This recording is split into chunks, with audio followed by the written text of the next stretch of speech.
होली की शुभकामनाएं शाहनवाज।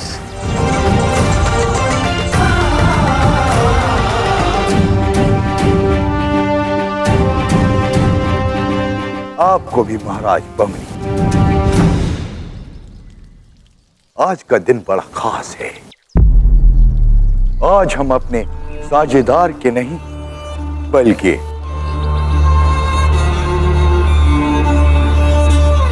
रिश्तेदार के जश्न में शामिल हुए।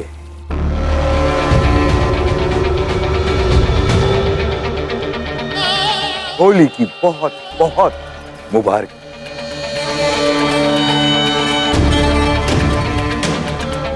छोटी महारानी,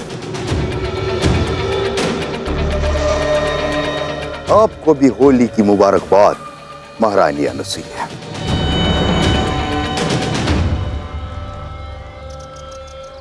दुआ करता हूं कि होली का यह त्योहार हम सब की जिंदगी में नया जोश और नए रंग भर दे।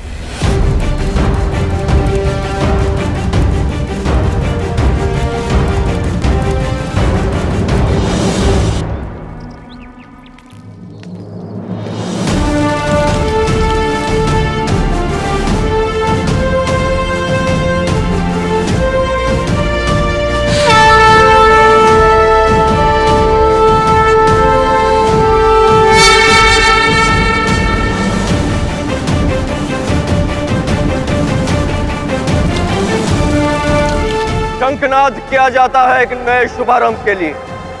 आज का होली का उत्सव गौरव राष्ट्र के इतिहास में एक नया रंग भरेगा। आपको जानकर प्रसन्नता होगी, राजकुमार कनिष्क का विवाह साम्राज्य के सबसे बड़े राज्य फारस के शाह दरायश की पुत्री राजकुमारी बारसीन के साथ निश्चित हो गया है।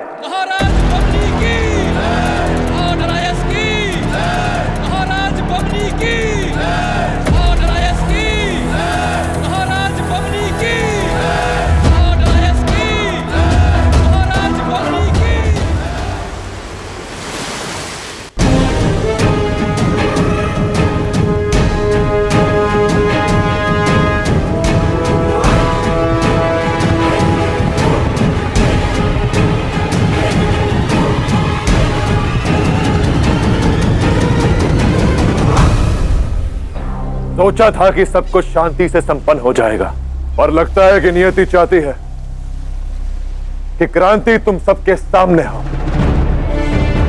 तुम सबके लिए जानना आवश्यक है कि जब एक भारतीय रक्त क्रांति करता है तब शत्रुओं की शांति भस्म कैसे होती है।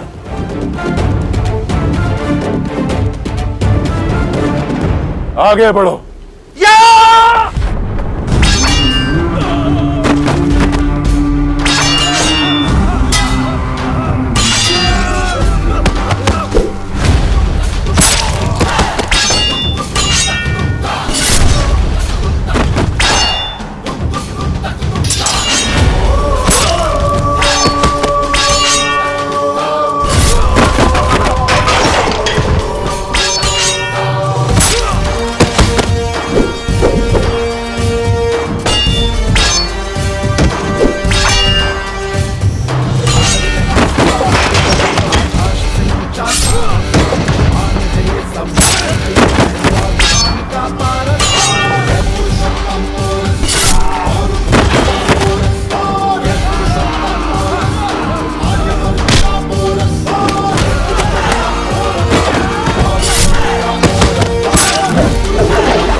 अब तुझे कौन बचाएगा हिंदुस्तानी?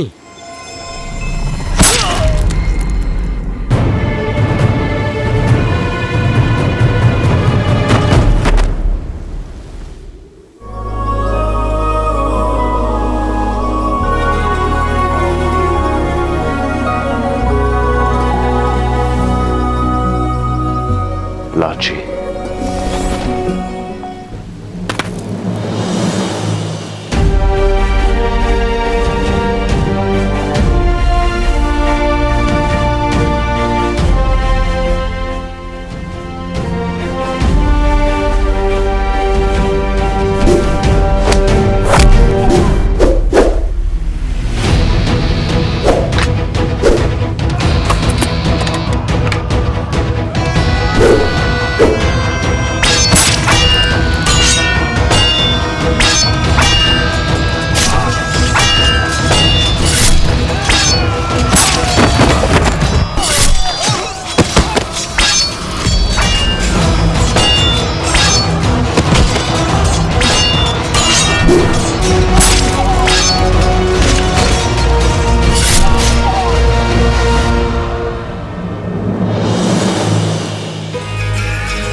जानता था कि तुम आओगी, पर यह नहीं जानता था कि इतना देर से आओगी।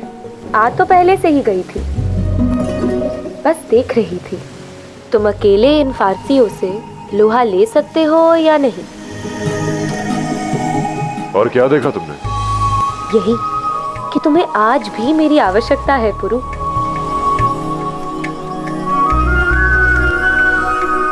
हाँ लाची, आवश्यकता तो है, पर युद्ध में नहीं।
लाची ने कहा था कि आपको मुझ पर विश्वास नहीं रहा।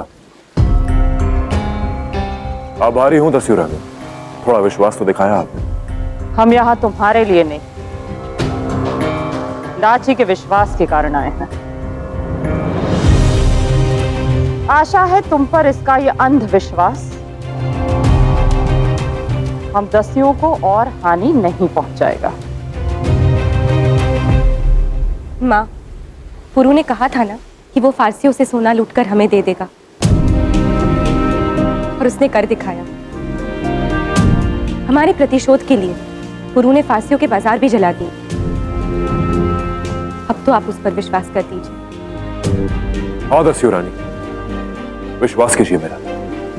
जिस दस्युलोक में मैं पैदा हुआ उसके साथ मैं छल क्यों करूंगा? छल तो पौरव निवासी सदा करते आए हैं। पहले रिपुदमन ने अपना सत्य छिपा कर किया, फिर तुमने, और अब तो हस्ती भी तुम पौरवों के दल में सम्मिलित हो चुका है। मार्ग तो आपने नहीं छोड़ा उसके सामने दस्यु रानी, उसे दस्युलोक से निकाल दिया। इसीलिए उसने वही मार्ग अपनाया जो बाबा चाहते थे। मार्ग अपनाया नहीं, मार्ग बदल दिया उस कायर ने। जिसका हाथ काटने आया था उसी के साथ एक हो गया। क्या? वध करने? हाँ पुरु, हम यहाँ दस्युलोक में हुए विध्वंस का प्रतिशोध लेने आए। योजना थी कि हम वहां पौरव भंडार लूटेंगे और हस्ती वहां महाराज बम्मी का वध करेगा। किंतु ईश्वर का धन्यवाद है कि कुछ अशुभ होने से पूर्व ही हस्ती ने महाराज बम्मी से मेल कर दिया, महाअनिष्ट होने से बच गए। तो हस्ती तुम सबके साथ पौरव राष्ट्र आया था? हाँ, और उसकी योजना थी महाराज बम्मी का वध करना। हस्ती कल रात को मेरी भेंट लाची से हुई। मैंने उससे पूछने का प्रयास किया, परंतु उसने मुझे सत्य नहीं बताया। पर मुझे विश्वास है कोई योजना तो अवश्य है। मैं कुछ नहीं जानता पुरु, मुझे किसी भी योजना के बारे में कुछ ज्ञात नहीं। हस्ती ने ऐसा सोच भी कैसे लिया? क्योंकि उसके पास अब कोई मार्ग नहीं बचा। मैंने उससे दस्युलोक में रहने का अधिकार छीन लिया और अब वो सिर्फ तुमसे प्रतिकार चाहता है। प्रतिकार? मुझसे? पुरु बाबा चाहते थे कि हम दोनों भाई साथ मिलकर, बाबा की इच्छा थी कि पुरु की शक्ति बने हस्ती। बस भाई, बाबा की वही इच्छा पूरी करने आया। यदि हस्ती को मुझसे प्रतिकार लेना था तो मेरे साथ मीठा व्यवहार क्यों किया उसने? यदि महाराज बमनी के प्राण लेने ही थे तो उनके पैरों में क्यों गिरा? नहीं, हस्ती अवश्य ही किसी और उद्देश्य से यहां आया है, किसी और लक्ष्य से, और मुझे उसे जानना ही होगा। लाची, इस जहाज का सारा धन दस्युलोक ले जाओ। लाची, मुझे वापस जाना होगा। पुरु, रुको। पुरु, क्या हुआ? तुम अचानक कहाँ चल दिए? हस्ती को रोकने। लाची, यदि हस्ती महाराज बमनी को मारना चाहता था तो उत्सव में अवसर नहीं चूकता। वो अवश्य ही कुछ ऐसा सोच रहा है जो हमारी सोच के बाहर है। क्या उद्देश्य हो सकता है हस्ती का?